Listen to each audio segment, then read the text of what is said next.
এখন আমরা এসেছি গিরিতালেতে। গিরিতালে মানে আমাদের টিকিট কাটা হয়ে গেছে, মানে আমরা পুলানারুয়া চলে এসেছি। গুড মর্নিং এভরিওয়ান, কেমন আছো তোমরা সবাই? শর্মিলাস হোম অ্যান্ড ট্রাভেলের নতুন আর একটা ব্লগে তোমাদের অনেক অনেক স্বাগত জানাই। আজকে হচ্ছে শনিবার 17th of August। একটা লম্বা 3 দিনের ছুটি পাওয়া গেছে এখানে কলম্বোতে, মানে শনি, রবি আর সোমবার, কারণ সোমবার যেহেতু পূর্ণিমা রয়েছে।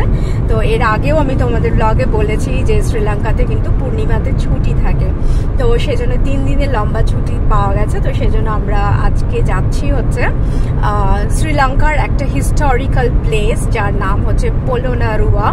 তো এটা হচ্ছে কলম্বো থেকে প্রায় 235 কিলোমিটার দূরে। আমরা সকাল 7টায় বেরিয়ে গেছি, প্রায় 5 ঘন্টার ওপরে লেগে যাবে পোলোনারুয়া পৌঁছতে। ওখানে গিয়ে সবকিছুই তোমাদের সাথে শেয়ার করবো, ব্লগটা পুরোটা দেখতে থাকো, আশা করি তোমাদের খুব ভালো লাগবে।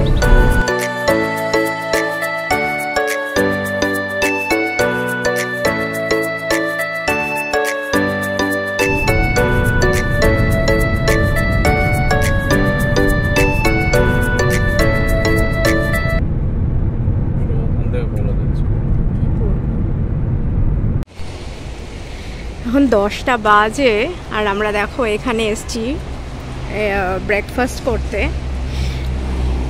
কি সুন্দর জায়গাটা, হোটেলটা দেখেছো?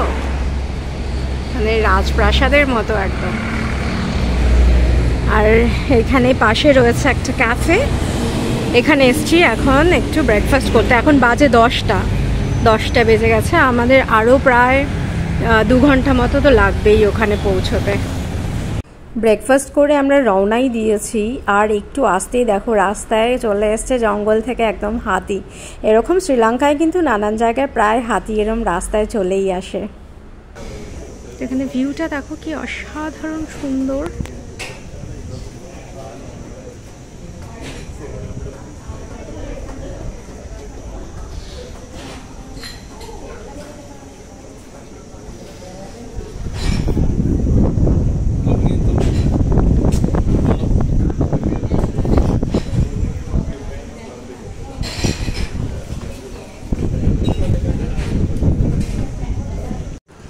এখন আমরা রয়েছি গিরিতালেতে, মানে গিরিতালে একটা যা বলে জায়গা রয়েছে, ভীষণ সুন্দর। দেখছো দূরে বিশাল বড় লেক আর ছোট ছোট পাহাড় রয়েছে। এখান থেকে কিন্তু পোলোনারুয়া আরও 13 কিলোমিটার দূর আর কি। তো আমরা জাস্ট এখানে একটু হল্ট করলাম এই গিরিতালেতে। এই জায়গাটা মানে দেখার জন্য কি অসম্ভব সুন্দর এই জায়গাটা, মানে গিরিতালে। এটা গিরিতালে হোটেল, মানে এই হোটেলে এখন আমরা এসেছি জাস্ট এই মানে কি বলবো, পরিবেশটা দেখতে, এনভায়রনমেন্ট ভিউটা আর কি এনজয় করার জন্য এই গিরিতালে হোটেলে একটু এসেছি আমরা। এখন আমরা এসেছি গিরিতালেতে। গিরিতালে মানে পোলানারুয়া যাওয়ার পথেই হচ্ছে গিরিতালে, মানে এখান থেকে পোলানারুয়া যেতে আরও 13 কিলোমিটার দূরে আর কি, মানে আরও হাফ অ্যান আওয়ার লাগবে আমাদের পোলানারুয়া পৌঁছতে। কিন্তু তার আগে এই গিরিতালের এই জায়গাটা একবার জাস্ট দেখো কি অসাধারণ, মানে সুন্দর এই জায়গাটা। এই যে এখানে গৌতম বুদ্ধার স্তূপা রয়েছে এইখানটাতে, আর এইখানে দেখো যে কত বড় গৌতম বুদ্ধার একটা স্ট্যাচু রয়েছে, সেটা তোমাদের একবার দেখাই। মানে জাস্ট অসাধারণ এই জায়গাটা, জাস্ট অসাধারণ, মানে এত সুন্দর।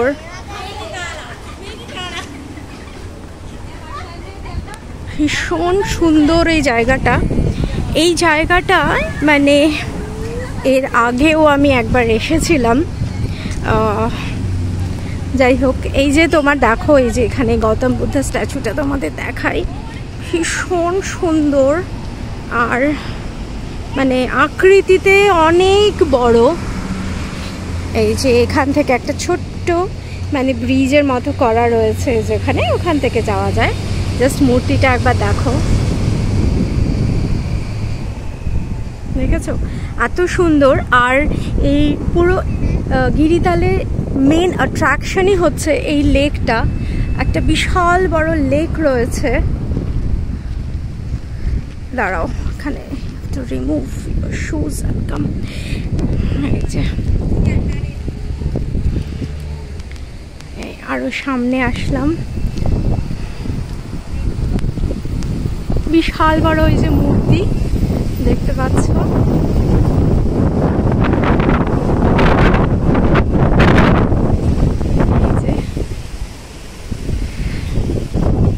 আর এই চারিপাশটাতে হচ্ছে গিরিতালে লেক, খুব সুন্দর জায়গা, মানে মনোরম দৃশ্য আর কি। মানে এখানে এসে বসে থাকলে মন একদম শান্ত হয়ে যাবে, দেখেছ? ভীষণ সুন্দর অ্যাকচুয়ালি। শ্রীলঙ্কা মানে কান্ট্রিটা এত সুন্দর, আর সব থেকে বড় কথা এত পরিষ্কার পরিচ্ছন্ন, সেই জন্যেই এত ট্যুরিস্ট আসে শ্রীলঙ্কায় বেড়াতে। মানে অসম্ভব সুন্দর, নিট অ্যান্ড ক্লিন, ওয়েল মেনটেনড একটা কান্ট্রি। এই যে এখানে দেখছো রাস্তা, বাস যাচ্ছে, ভীষণ সুন্দর।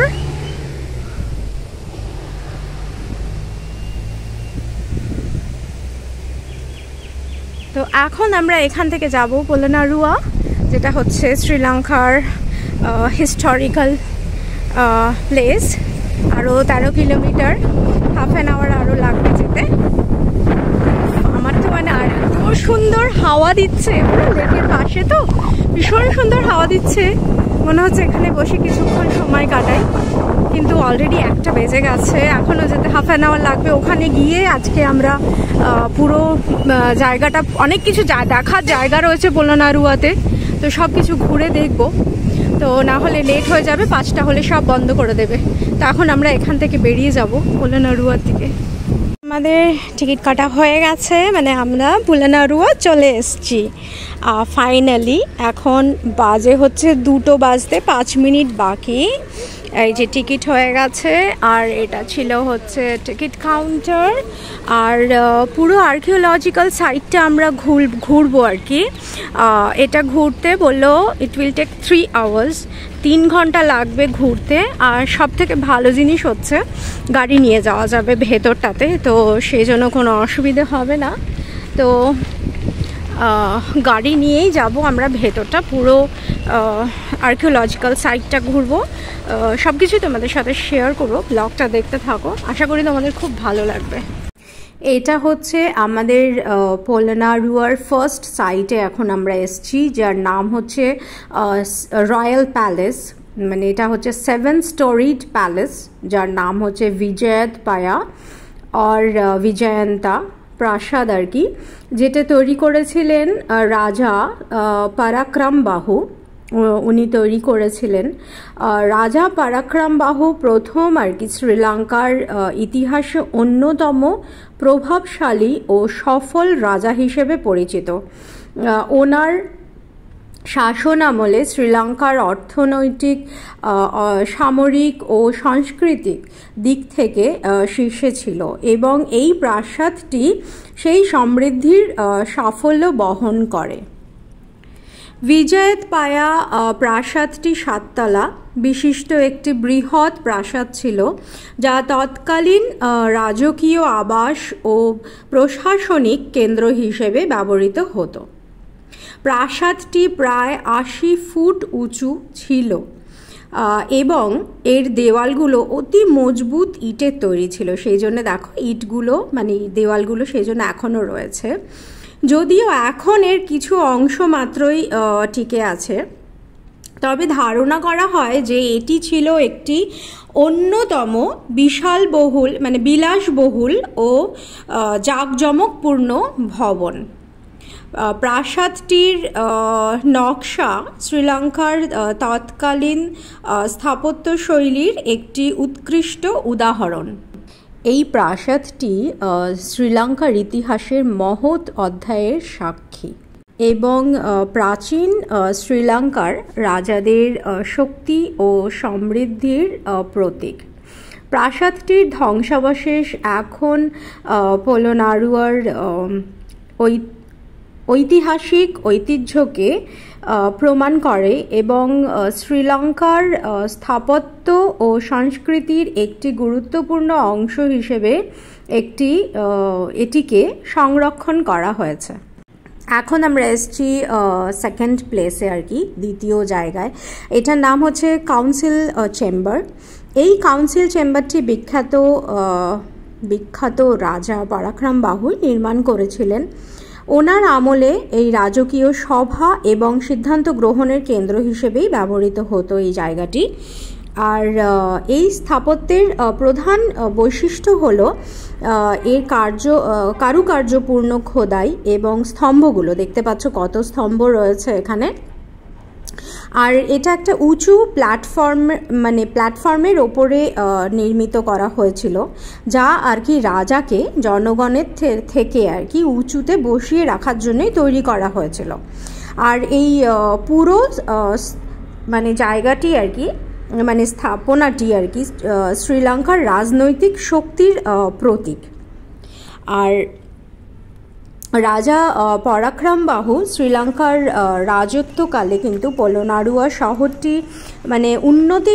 উন্নতির শিখরে পৌঁছে দিয়েছিলেন উনি সেই সময়। আর তার সময়কালে নির্মিত এই কাউন্সিল চেম্বার আজও কিন্তু শ্রীলঙ্কার সমৃদ্ধ ঐতিহ্যের সাক্ষী হয়ে দাঁড়িয়ে আছে এবং দেশটির ঐতিহাসের গুরুত্বপূর্ণ অধ্যায়গুলোর মধ্যে কিন্তু একটি। আর এই যে দেখতে পাচ্ছ খোদাই করে সব কাজ এখানে রয়েছে। এটা হচ্ছে ওই প্ল্যাটফর্মটার নিচের দিকটা, সাইডগুলো আর কি তোমাদের দেখাচ্ছি। এই যে সব খোদাই করে যে যত কারুকার্য করা হয়েছিল সেগুলো এখন তো ধ্বংসাবশেষ সব পড়ে রয়েছে আর কি। তো যাই হোক, ওখান থেকে তোমাদের এবার দেখাই যে এখানে সেই সময়কার ফাউন্টেন, সেই কত পুরনো ভাবো একবার, কিন্তু এখনও সুন্দর করে সংরক্ষণ করে রাখা রয়েছে। এটা একটু নিচে নেবে, সিঁড়ি থেকে নিচে নেবে গিয়ে তারপরে এই যে এখানে হচ্ছে ফাউন্টেন। পোলোনারুয়া জায়গাটা কিন্তু ভীষণ সুন্দর, খুবই সুন্দর একটি জায়গা। আর এখানে কিন্তু প্রচুর টুরিস্ট আসে, শ্রীলঙ্কার এই আর্কিওলজিক্যাল সাইট দেখতে, হিস্ট্রি জানতে শ্রীলঙ্কার প্রচুর টুরিস্ট এখানে কিন্তু আসে। এখন আমরা এসছি দালাদা মালুয়াতে। দালাদা মালুয়া রাজা পরাক্রম বাহুর রাজত্বকালে নির্মিত উনি করেছিলেন। এই স্থাপনাটি 1100 শতকে নির্মিত হয় এবং এটি ছিল পোলোনারুয়া রাজ্যের প্রধান ধর্মীয় কেন্দ্র। দালাদা হচ্ছে যা বুদ্ধের পবিত্র দাঁতের রেলিক বোঝায়, আর মালুয়া হচ্ছে পবিত্র বাগান। একটি প্রধান স্থাপনা, এটি হচ্ছে প্রধান স্থাপনা যেখানে বুদ্ধের পবিত্র দাঁতের দালাদা রাখা হয়েছিল। রাজা পরাক্রম বাহু এই স্থাপনাটি নির্মাণ করেছিলেন বুদ্ধের পবিত্র দাঁতকে রক্ষা ও পূজা করার জন্য। দালাদা মালুয়া পোলোনারুয়ার একটি প্রাচীন রাজ্য এবং শ্রীলঙ্কার বৌদ্ধ ধর্মীয় ঐতিহ্যের গুরুত্বপূর্ণ একটি অংশ। এখানে বেশ কয়েকটি প্রাচীন স্তূপ, মন্দির এবং অন্যান্য স্থাপনা রয়েছে যা পোলোনারুয়ার সংস্কৃতি ও ধর্মীয় জীবনের প্রতিচ্ছবি। দালাদা মালুয়া শুধুমাত্র একটি ধর্মীয় স্থাপনা নয়, এটি শ্রীলঙ্কার ইতিহাসের একটি গুরুত্বপূর্ণ অংশ যা দেশটির বৌদ্ধ ঐতিহ্য এবং রাজতান্ত্রিক ইতিহাসের সাথে ঘনিষ্ঠভাবে সম্পর্কিত। আমরা এখন যেই স্তূপাটাতে এসছি সেই স্তূপাটার নাম হচ্ছে ভ্যাটাড্যাগ। ভ্যাটাড্যাগ হচ্ছে একটি উঁচু আর কি স্তূপা। এখানে চারদিকে ওঠার সিঁড়ি রয়েছে, আর চারদিকেই উঠেই কিন্তু প্রত্যেকটা চারদিকেই উঠেই একদম গৌতম বুদ্ধের মূর্তি রয়েছে। আর এই যে দেখছো এটা হচ্ছে এখানকার পোলোনারুয়া, তারপর আনুরাধাপুরা, এখানকার আর কি এগুলো সিম্বল আর কি সেই সময়কার স্টোনের মধ্যে, এই মুন স্টোন বলে এগুলোকে। তো এই যে দেখছো চারদিকেই হচ্ছে সিঁড়ি দিয়ে ওঠার জায়গা রয়েছে, আর চারদিকে উঠে কিন্তু চারটে এরকম গৌতম বুদ্ধের মূর্তি রয়েছে।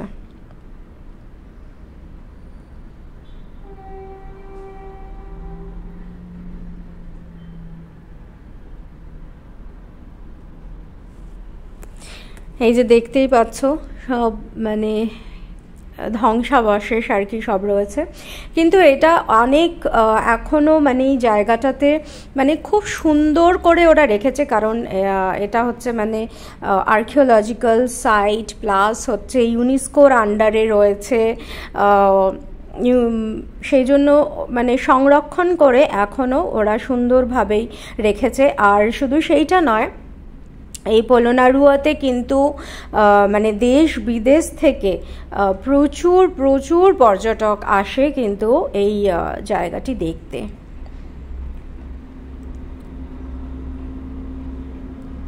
এই যে দেখতে পাচ্ছ ধ্বংসাবশেষ রয়েছে,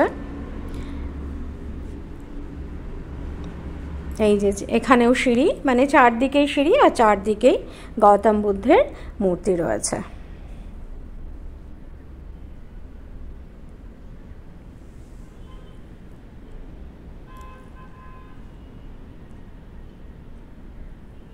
এটা হচ্ছে চারিপাশটা।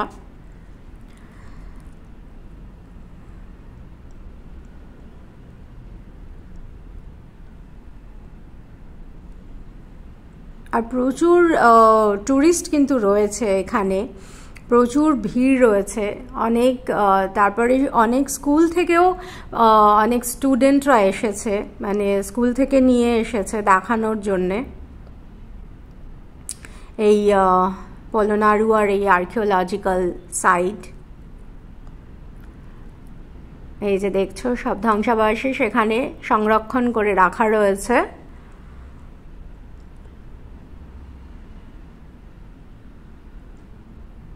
এই যে এখানে আর একটা সিঁড়ি, আর উঠতেই হচ্ছে গৌতম বুদ্ধের মূর্তি।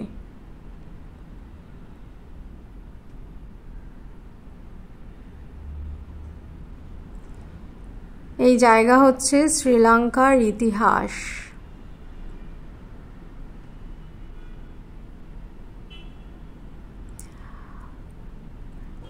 এই যে দেখছো প্রচুর টুরিস্ট এসেছে। এখন আমরা এসছি হ্যাটাড্যাগে। এটা হচ্ছে একটা বৌদ্ধ মন্দির, 12তম শতাব্দীতে নির্মিত হয়েছিল এবং নির্মাতা ছিলেন রাজা নিসান কামাল্লা। রাজা নিসান কামাল্লা ছিলেন পোলোনারুয়ার এক অন্যতম গুরুত্বপূর্ণ রাজা, যিনি তার রাজত্বকালে শ্রীলঙ্কার বেশ কিছু উল্লেখযোগ্য স্থাপত্য নিদর্শন তৈরি করেছিলেন। আর হ্যাটাড্যাগ হচ্ছে মূলত একটি ত্রিশালা মন্দির ছিল, যেখানে বুদ্ধের দাঁত সংরক্ষিত ছিল।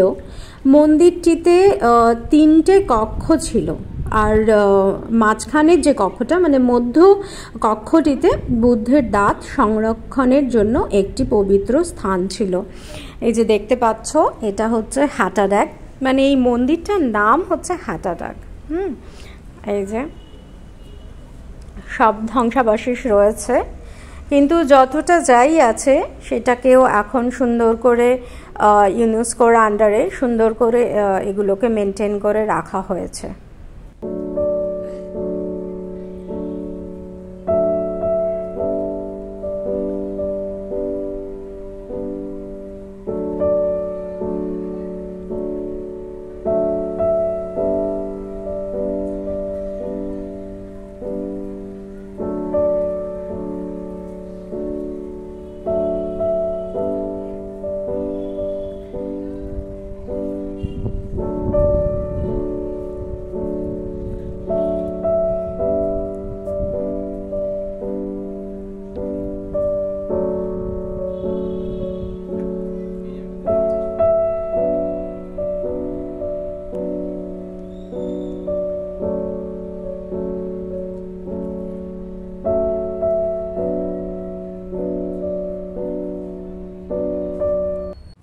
এটা হচ্ছে এই হ্যাটাড্যাগেরই বাইরের পোর্শনটা, মানে বাইরেটা ওই বৌদ্ধ মন্দিরের বাইরেটা।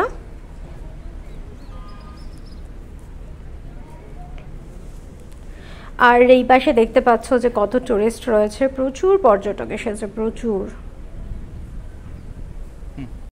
এইখানে রয়েছে বোধিসত্ত্বের হাউস আর কি।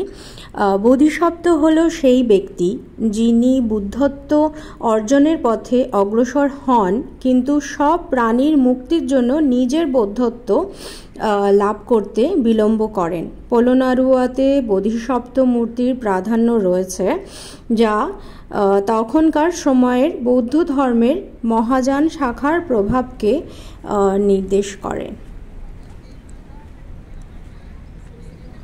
তো ওনার মূর্তিও কিন্তু বোধিসত্ত্বের মূর্তিও কিন্তু পূজিত হয় এখানে।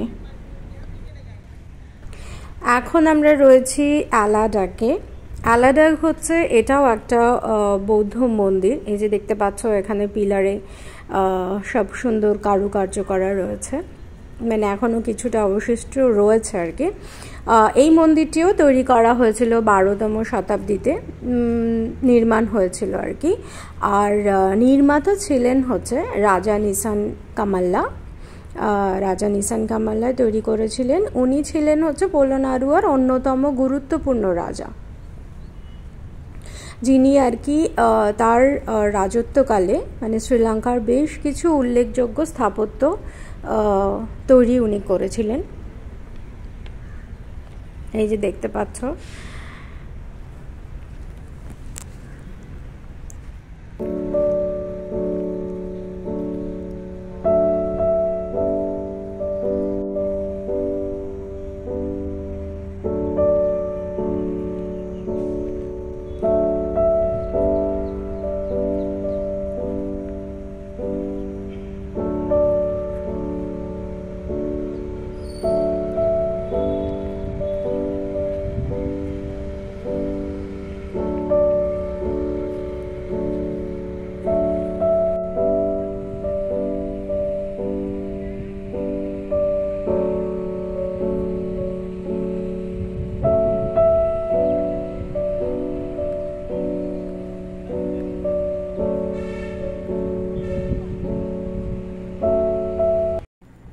এখন যেটা তোমাদের সাথে শেয়ার করছি সেটার নাম হচ্ছে নিসান কালাতা মণ্ডপা, মানে মণ্ডপ আর কি।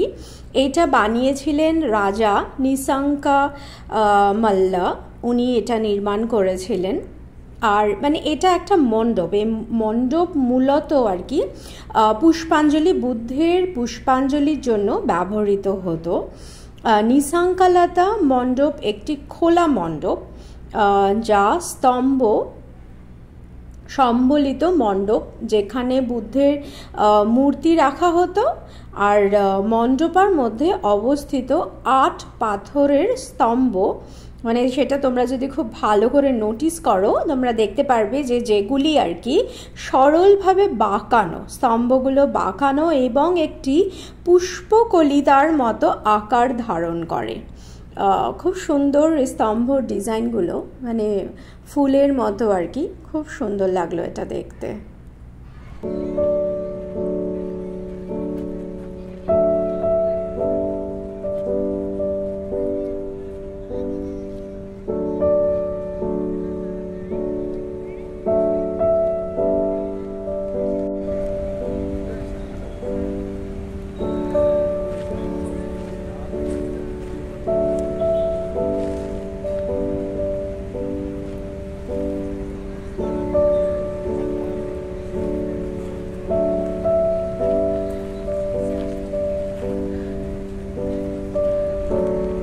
সামনে যেটা দেখতে পাচ্ছ এটা হচ্ছে আর একটা গৌতম বুদ্ধের মন্দির।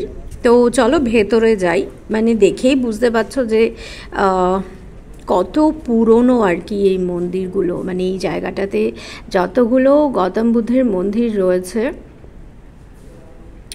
সবগুলোই কিন্তু বহু পুরনো, দেয়াল দেখেই তোমরা বুঝতে পারছো। আর এইটা হচ্ছে এমন একটা মন্দির যার সিলিংটা এখনো পর্যন্ত আর কি রয়েছে। এই যে দেখতে পাচ্ছ যে এই মন্দিরটা সিলিংটা কিন্তু এখনো পর্যন্ত রয়েছে। আর ভেতরে রয়েছে এখনো কিছু গৌতম বুদ্ধর মূর্তির কিছু ধ্বংসাবশেষ এখনো পর্যন্ত রয়েছে মন্দিরের ভেতরে, সংরক্ষণ করে রাখা রয়েছে। এই যে দেখতে পাচ্ছ।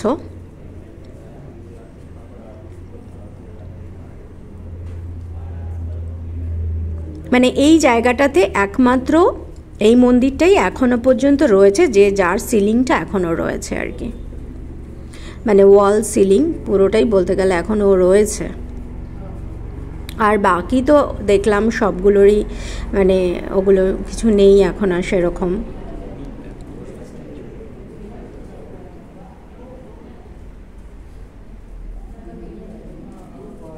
এই ধরনের একটা স্ট্রাকচার।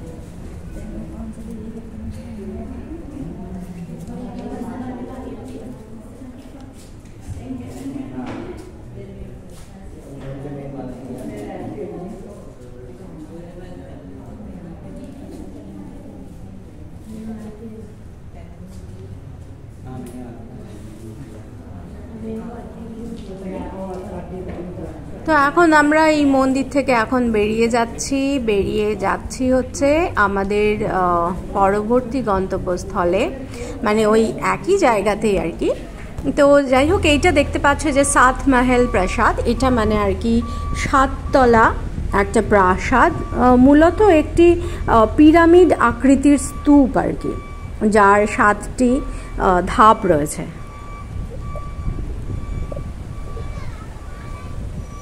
এই হচ্ছে সাত মহল প্রাসাদ, মানে 7 তলা প্রাসাদ আর কি, পিরামিডের মতো আকৃতিটা দেখেছ। এই 7 তলা স্তূপ প্রাসাদের পাশেই রয়েছে, দেখো এটা হচ্ছে স্টোন বুক। এই পাথরের বইটি মূলত একটি বৃহৎ পাথরের ফলক, যেখানে প্রাচীন শ্রীলঙ্কান ভাষায় ব্রাহ্মী লিপিতে খোদাই করা হয়েছে।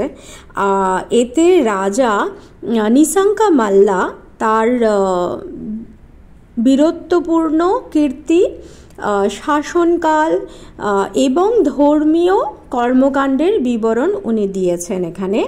আর এই স্টোন বুকটার লেন্থ রয়েছে লম্বায় আর কি 26 ফুট, আর এটা উইথটা মানে চওড়াটা রয়েছে হচ্ছে 4 ফুট। আর এর মধ্যে টোটাল রয়েছে 4000 শব্দ, মানে 4000 words have been written there on this stone book.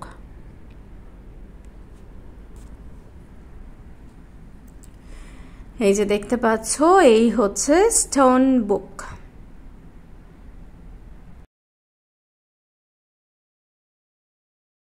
ওখান থেকে আমরা আর একটা জায়গায় এসেছি, মানে একই এরিয়ার মধ্যে একটু দূরে দূরে রয়েছে জায়গাগুলো, মানে জিনিস দেখার জিনিসগুলো আর কি। তো এখন আমরা এসেছি একটা শিব মন্দিরে, ওই একই আর্কিওলজিক্যাল সাইটের এরিয়ার ভেতরেই আর কি রয়েছে, কিন্তু আর একটু দূরে আর কি। তো যাই হোক, এই হচ্ছে দেখছো সেই বহু পুরনো আর কি, সেই সময়কার মানে শ্রীলঙ্কার যে সেই সময়কার যে রাজা ছিলেন আর কি, উনি এটা বানিয়েছিলেন এই শিব মন্দির। কিন্তু বেশি সামনে যেতে আবার একটু মানে ওপরে আমি যেতে পারছি না, কারণ আশেপাশে প্রচুর হনুমান রয়েছে এখানে, এই জন্য একটু ভয় লাগছে যেতে, কারণ কোথা থেকে গায়ের মধ্যে ঝাঁপিয়ে এসে পড়বে। তো এই যে দেখতে পাচ্ছ, এটা হচ্ছে শিব মন্দির। এইখানে একটা ফ্যামিলি এসেছে এখানে দেখছি, তুহিন ঠাকুর শম্ভুনাথ আর কি প্রণাম করছে।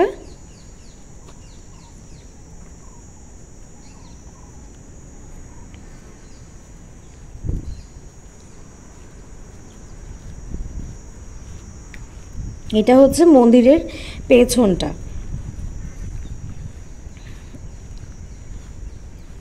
এটা হচ্ছে সাইড, মন্দিরের সাইড। আর এই জায়গাটাতে না প্রচুর হনুমান রয়েছে, মানে যেহেতু লোকজন খুব কম, আসলে ওরা মেনলি আসে হচ্ছে খাবার খুঁজতে আর কি, কেউ যদি খাবার দেয় একটু, সেই জন্যই আসে। তো যেহেতু আমি সামনেটায় যেতে পারলাম না, তাই ভাবলাম যে ঠিক আছে একটু পেছন থেকেই আর কি মাথা ঠেকিয়ে প্রণাম করে যাই, যদিও একটু ভয় ভয়েই ছিলাম যে কোথা থেকে হনুমান চলে আসবে। তো যাই হোক, এখানে একটু পেছন থেকেই মাথা ঠেকিয়ে মানে প্রণাম করলাম ভালো করে আর কি শম্ভুনাথকে।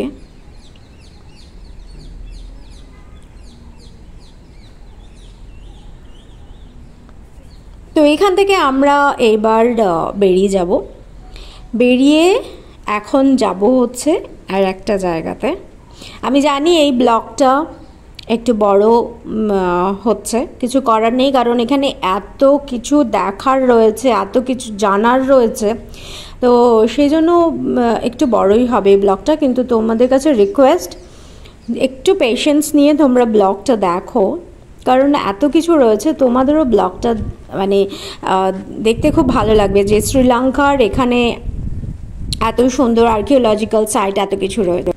এখন আমরা এই যে সামনে যে স্তূপা দেখছো, ওই স্তূপাতেই আমরা যাচ্ছি।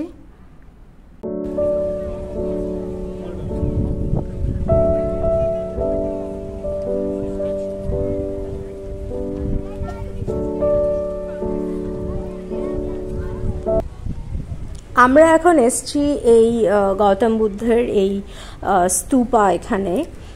এখানে দেখছো যে চারিদিকেই কিন্তু এই যে স্তূপাটার চারিপাশেই কিন্তু গৌতম বুদ্ধের এরকম মূর্তি রয়েছে।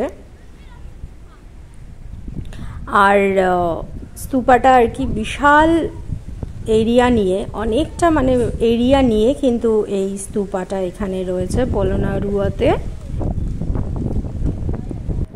আর প্রত্যেকটা কর্নারেই মানে এরকম ছোট ছোট সামনেই যে দেখতে পাচ্ছ মন্দির মতো রয়েছে, আর প্রত্যেকটা মন্দিরের ভেতরেই কিন্তু গৌতম বুদ্ধের মূর্তি রয়েছে।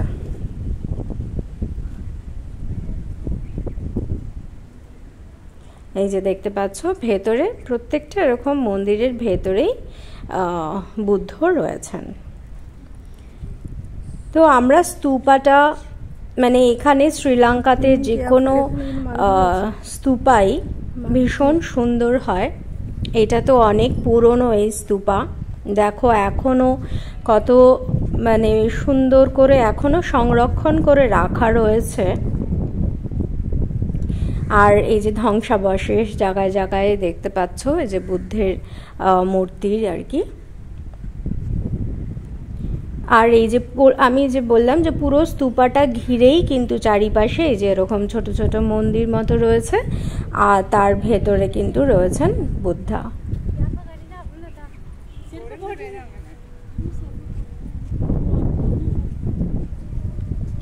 ভীষণই সুন্দর, সবগুলোর ভেতরে আছে। আর কোথাও কিন্তু কোনো নোংরা আবর্জনা কোথাও কিন্তু তোমরা শ্রীলঙ্কার কোনো মন্দিরে বা কোনো জায়গায় কোনো রাস্তাঘাটে এরকম কিন্তু দেখতে পাবে না। ভীষণই সুন্দর জায়গা, খুবই পরিষ্কার পরিচ্ছন্ন। আর এত পরিষ্কার পরিচ্ছন্ন শান্ত নিরিবিলি জায়গায় আসতে কার না ভালো লাগে। আর এইসব জায়গায় বসে অনেকক্ষণ সময় কাটানো যায়, মেডিটেশন করে অনেকে বসে এখানে। এই যে দেখছো ছোট ছোট মন্দির, স্তূপা, আর এই যে মূর্তি, বুদ্ধের মূর্তি। তা আমরা চারিপাশটাই স্তূপাটা চারিপাশটাই আর কি একটু ঘুরে দেখবো। কেন এই যে তুই দেখ ওরা না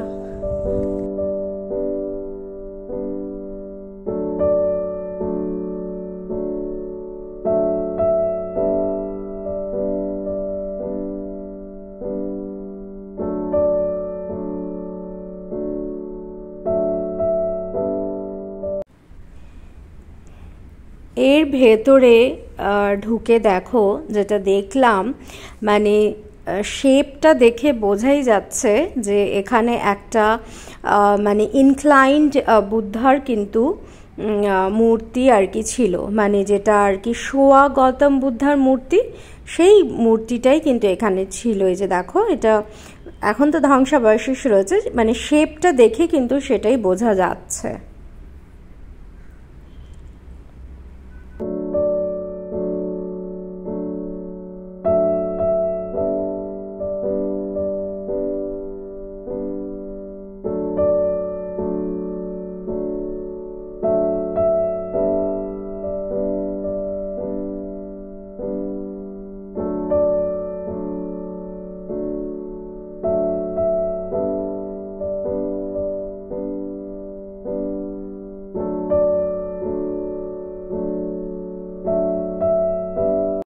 এটা কিন্তু ওই যে আর্কিওলজিক্যাল সাইটটাতে আমরা এসছি তার ভেতরের রাস্তা, কত সুন্দর দেখেছো রাস্তাটা। তো যাই হোক, আমরা এখন আজকের জন্য আমরা যাচ্ছি আমাদের লাস্ট মানে গন্তব্যস্থলে, যেটার নাম হচ্ছে তিভাঙ্কা ইমেজ হাউস, ওখানেই এখন আমরা যাচ্ছি। তা আমরা চলে এসেছি ত্রিভাঙ্কা ইমেজ হাউস দেখতে। এই যে সামনে যেটা দেখতে পাচ্ছ এটাই হচ্ছে ত্রিভাঙ্কা ইমেজ হাউস। এটা একটা গৌতম বুদ্ধের মন্দির। এটা 12 শতাব্দীতে রাজা পরাক্রম বাহুর শাসন আমলে নির্মিত হয় বৌদ্ধ মন্দির। আজকের জন্য এটাই হচ্ছে আমাদের লাস্ট আর কি বলবো আর্কিওলজিক্যাল সাইট আর কি দেখার। আজকে এটাই হচ্ছে লাস্ট তিভাঙ্কা ইমেজ হাউস। এই মন্দিরের প্রধান আকর্ষণ হলো ত্রিভঙ্গ অবস্থায় রাখা একটি বৃহৎ আকার বুদ্ধ মূর্তি, যা 8 মিটার উঁচু। একটি বুদ্ধের শেষ জীবনের এটি আর কি বুদ্ধের শেষ জীবনের এক গুরুত্বপূর্ণ মুহূর্তকে প্রতিফলিত করে। মন্দিরের ভেতরে তো আমরা গেছি, কিন্তু মন্দিরের ভেতরে ক্যামেরা একদমই অ্যালাউ নয়। তো সেই জন্য ভেতরে গৌতম বুদ্ধের কিন্তু বিশাল বড় মূর্তি রয়েছে, আর অনেক ছবি মানে চিত্র আঁকাও রয়েছে, কিন্তু সেগুলো আমি মানে শ্যুট করতে পারিনি। মন্দিরের দেওয়ালে কিন্তু অনেক আর কি চিত্রকর্মগুলো যেগুলো রয়েছে সেগুলো বিশেষত আর কি গুরুত্বপূর্ণ, কারণ এই চিত্রগুলোতে বুদ্ধের জীবনী চিত্রণ করা হয়েছে। এই যে এই সাইডটাতে দেখো, এই সাইডটাতে তাও কিন্তু মানে এখনো কিছু কিছু জায়গা বেশ ভালোই রয়েছে আর কি। আর আরেকটু যখন পেছনের দিকটাতে, এটা তো সামনের দিকটা, আরেকটু যখন পেছনের দিকটাতে এগিয়ে গেলাম তখন দেখলাম যে অনেকটাই আর কি পেছনটা অনেকটাই আর কি ক্ষয় হয়ে গেছে। এটাও হচ্ছে মন্দিরের ঢোকার আর একটা গেট। এটা হচ্ছে সাইড থেকে, যদিও এটা এখন বন্ধ রয়েছে। একদম মেইন যে গেটটা সামনের দিকে সেটাই খোলা, সেখান থেকেই ঢোকা যায়, কিন্তু ভেতরে যেহেতু বললাম যে ক্যামেরা অ্যালাউ নয়। এই যে দেখছো এটা হচ্ছে পেছন দিকটা অনেকটাই আর কি ধ্বংস হয়ে গেছে। এই মন্দিরটি পোলোনারুয়া নগরীর অন্যান্য ধ্বংসাবশেষের সাথে ইউনেস্কো বিশ্ব ঐতিহ্যবাহী স্থান হিসেবে অন্তর্ভুক্ত। তিভাঙ্কা ইমেজ হাউস শ্রীলঙ্কার প্রাচীন ইতিহাস ও সংস্কৃতির এক অমূল্য নিদর্শন হিসেবে বিবেচিত হয়, যা আজও ভক্তদের জন্য একটি পবিত্র স্থান। পোলোনারুয়া তো আমরা খুব এনজয় করলাম, আমার তো ভীষণ ভালো লেগেছে। তো এখন আমরা হোটেলের দিকে যাব। তো আমরা তো হোটেলে চলে এসেছি। এখানে তুহিন আর হাজব্যান্ড সুইমিং পুলে এসে নেবেও গেছে। তো আজকের ব্লগটা এখানে শেষ করছি। কেমন লাগলো কমেন্ট করে কিন্তু অবশ্যই জানিও। ভিডিওটা একটা লাইক করো, শেয়ার করতে একদম ভুলো না, আর চ্যানেলটা সাবস্ক্রাইব করতে ভুলো না। কালকে আমরা যাচ্ছি অনুরাধাপুরা, তার ব্লগও আসছে খুব শিগগিরই, তার জন্য চ্যানেলটাকে সাবস্ক্রাইব করতে হবে। আজকের ব্লগ এখানে শেষ করছি। ততক্ষণের জন্য তোমরা সবাই খুব ভালো থেকো, সুস্থ থেকো, সাবধানে থেকো। দেখা হবে তোমাদের সাথে নেক্সট ব্লগে। টাটা।